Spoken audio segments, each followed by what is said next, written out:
আসসালামু আলাইকুম প্রিয় বন্ধুরা, আপনারা সবাই কেমন আছেন? আলহামদুলিল্লাহ, আমি ভালো আছি। তো আজকে আমাদের ভিডিওটা করার উদ্দেশ্য হচ্ছে, এটা আমাদেরই গ্রাম,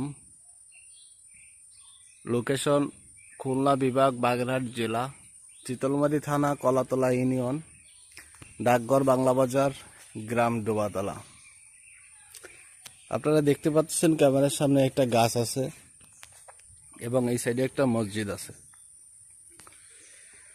ছোটবেলা থেকে এখানে আমরা নাম শুনে আসতেছি, এই জায়গাটার নাম হচ্ছে ডগরাখোলা। সো এই যে গাছটা দেখতেছেন, এটা আগে ছিল হিজল গাছ, এখনো আছে গাছটা।